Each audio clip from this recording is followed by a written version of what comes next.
We need to learn the difference between duplicating a smart object and creating a new smart object via copy, because there are times when you might want several instances of a smart object to be linked, and other times when you want them to behave independently from one another. So we can see on the layers panel that this match is made up of several layers. In this case, they're shape layers, but they could be type layers or photos or really any type of layers. I'm going to select all of the layers by holding down the Shift key and then selecting white circle, and then convert them to a smart object by right-clicking and choosing Convert to Smart Object. Now, in order to make a smart object that is independent of this one, I'll choose Layer and then Smart Objects, and then I'll create a new smart object via Copy. Then I'm going to reposition it over to the right. I've got the Move tool selected, and I'll hold down the Shift key and just drag. That's going to keep it moving horizontally. And when I get to the right-hand side, we can see that I've got those pink magenta lines, my smart guides, so I know that it's to the edge of the document, so I'll just release the mouse. Now, in order to see these, I need to increase the canvas size, so I'll choose Image and then Reveal All. I'll use Command 0 on Mac, Control 0 on Windows to zoom out.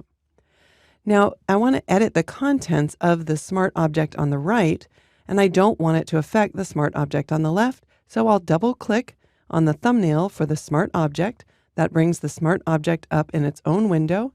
I'll toggle off the visibility of the yellow flame, do a quick File, Save, and then File, Close in order to update the contents of the smart object, and we can see that only the one on the right has been updated. All right, let's delete that by tapping the Delete key.